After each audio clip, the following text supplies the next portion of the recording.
Because when people evolve, a lot of times you'll say, I didn't marry that version of you. And so you find it as an opportunity to walk away from that person. All y'all running around here jumping and hopping, skipping, diving, falling in love and falling in love ain't Somebody talk to me, please, about how to stay there.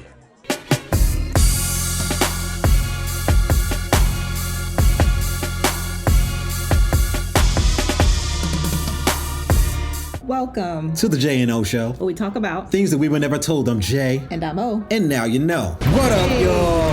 How y'all doing? Welcome, everyone. So today we're actually going to be reacting to a clip from the Dear Future Wifey podcast. Shout out to him. This is actually, I think this was at the Essence Festival that they did this panel, but it's with Devon Franklin, Marvin Sapp, Mr. and Mrs. Kevon on stage. Shout out to them. Kenny and Faith Lattimore, Lexi and Alexis Kerr. So it's a lot of people on the stage. This was a really, really good dialogue. I haven't finished the whole thing, but I've gotten to like the first hour, and so far really good. So we're just going to actually touch on one of the points that we kind of heard and thought you guys might want to listen to it. So we're going to go ahead and push play. For us, we started dating at 16, got married at 20 and 21, had children at 23 and 25, moved to LA at 30. Melissa and I just turned 40. She turned 40 this week. That's a lot of information he didn't ask for. And that is... Over those 20 years, that's a lot of transitions. Yeah. Your job, how you feel about yourself, a parent, where you feel like your career is going, you're managing loss and, things that you thought were important as you grow in age and change and, relationship with God, all these things change. And you're married to the same person who now thinks differently, feels differently. Sometimes some parts of Melissa have gone all the way back to how she was at 16. At 38, you know what I'm saying? Or 35. What was it? 29? 29. So it's really about loving someone enough to be flexible to adapt to the version they are today. Now that's important right there. How many of y'all know how important that is?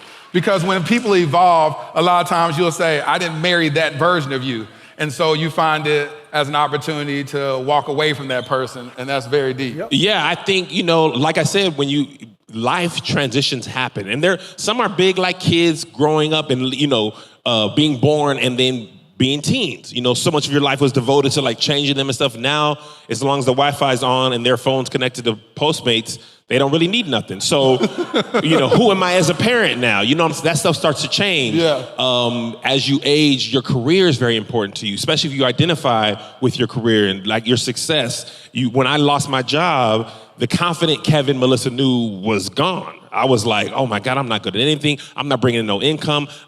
And now I gotta clean the house and cook. We reverse, so I'm making her lunch. She kissed me on the way out. I was like, hold up, no, this ain't right. So she loved me through that transition.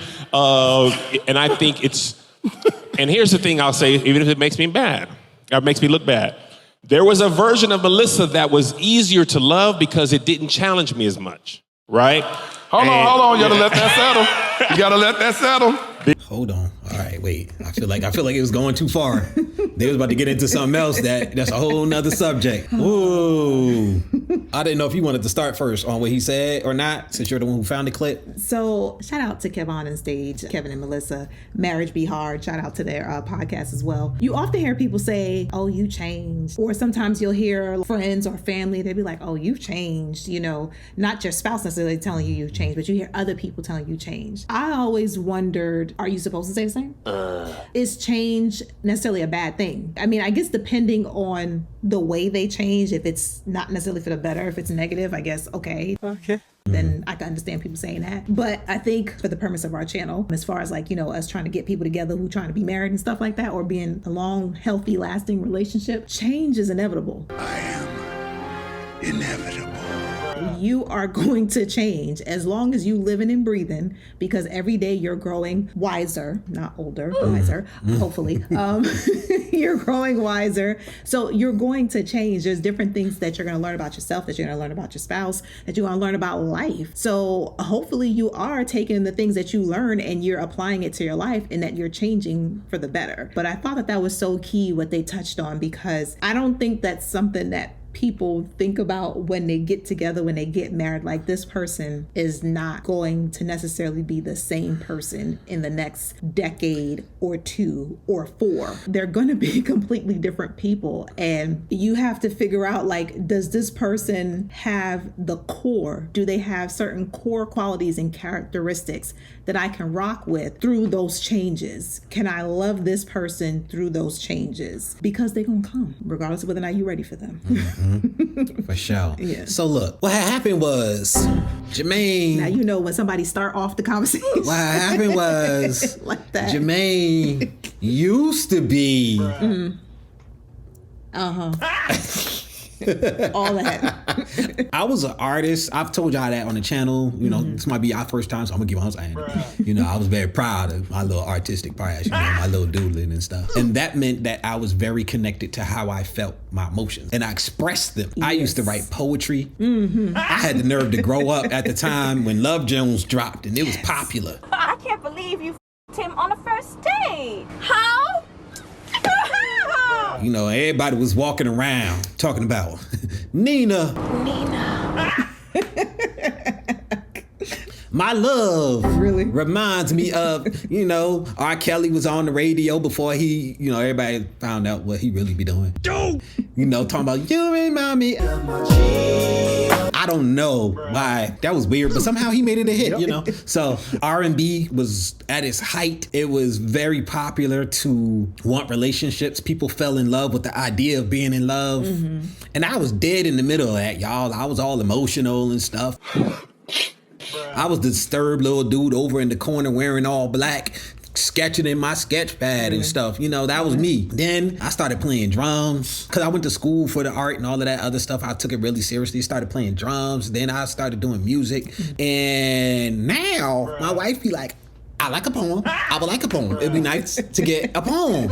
And I'd be like, what happened was, I don't even write for me anymore. And that's the thing about being an artist, y'all. You got to do something for you before you do stuff for other people. You have to already be in a place of inspiration where it makes you want to do stuff before you could do stuff for other people. So my wife don't get the poems that she used to get. She don't get the Love Jones feelings.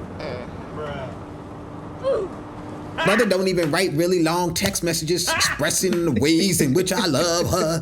She don't get that no more. At the same time, the quiet, disturbed, and mysterious. I was disturbed, they didn't know that. And mysterious version, that was the artist of Jermaine, because I didn't speak a lot. I was very quiet. I was to myself. That version of me was also depressed. But because I was just supposed to, I went to work. I turned my brain off. I went to work. I tried to shut myself off from the world, and I just did what I had to do, came home, earned a paycheck, boom, came back from work. So that version of Jermaine no longer exists in pretty much any of the capacities that I just explained to y'all.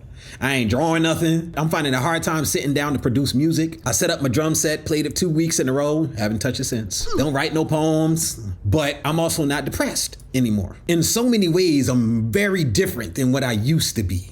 Some good, some not so good. And my wife has had to weather the storm of the changes, and we've only been together for 20 years. And I say only because thinking about how long most people live, that's not a lot of time. I've seen people married together for 50 years. My parents is coming up on 40. On their 40th anniversary. And the idea, unfortunately, that a lot of us have in this current marketplace is that it's okay for me to divorce you as long as I'm happy and as long as I feel like it. And the problem with that is, even though, oddly enough, the divorce rate is going down, it's partially because the marriage rate is going down. People just ain't getting married, so you can't have nobody divorce if they ain't getting married. If people were getting married at the same rate, the divorce rate would be going up instead, because people don't have patience for growth. They don't have patience for experiences. People don't have patience for people to go through anything and react to it and be emotionally and psychologically damaged by what they're going through. People are not giving each other any grace anymore. And it's not one side or the other. We're so selfish that we expect other people to revolve and evolve around us. Damn. As opposed to understanding that every specific person is going to change in a certain way, regardless of you, even if you are married to them. It doesn't matter. You have no clue how somebody's parents passing is going to affect them, how losing that job is going to affect them. Are they going to suddenly find purpose? Are they going to get depressed? Are they coming out of depression? And when we're seeing how many people in today's society have mental health issues and we're starting to diagnose them at a higher rate, and everybody is way more sensitive than they ever have been nowadays. That part. We are setting ourselves up to have a society where marriage doesn't mean anything. It doesn't matter. And marriages fall apart at the whim of how people feel. And unfortunately, that's not what marriage was designed for, not the version that we have taken in American society. Now, other societies it may be different because, it's a lot of things older than Christianity. Most people look at marriage through the lens of Christianity in American society, even if you're not a Christian, because it was so embedded in the society that this is what marriage is. This is how it works. We in a lot of trouble, y'all. That's just where I'm at. We don't give each other any grace. And it's not about red pill versus feminists and all of that other stuff. And a lot of us, I said it in a video that we just did, a lot of us are expecting people to do the work on themselves that we don't even want to do on ourselves. Right. The only thing that you can control is yourself. And when you get married, you will change. Some of the changes will be good, some will be bad. You will not recognize yourself 20, 30 years down the line. You're not going to be the same person. You're not going to be doing the same things. If you decide to have children, good luck, because you don't even have time to be who you used to be. Yeah. You don't have the freedom that you can't be selfish. Like a part of being an artist is being selfish. What do I think? What do I want? It becomes what are my kids thinking? What do they want? What do they need? And that becomes an overriding thing in your life. By the time your child is 10, you've gotten so used to always being concerned about how your actions affect your child that you no longer are even in the space to figure out what you think and how you feel. That's just a part of the process. Yeah. So That's I don't know if you have any closing remarks. No, I just said that's life. Yeah, I don't think I have anything more to say on that. Just that we have to, like you said, give each other grace. And we have to understand that if we are looking to be in marriage, if we're trying to be there long term, do your part to make sure that you find someone who has the core characteristics and values to help weather the storm, because they're going to come, but that's going to be it. That's it. We winding down. Y'all can see the energy. We was winding down. So that was a good clip. I don't know. Maybe at some point we'll come back and do where he was going. Yeah, because I think I liked what I heard as far as where he was going. But we'll link the full video down in the description so you guys can go check it out because it's really good. When you get a chance. All right, y'all. All right. That was it.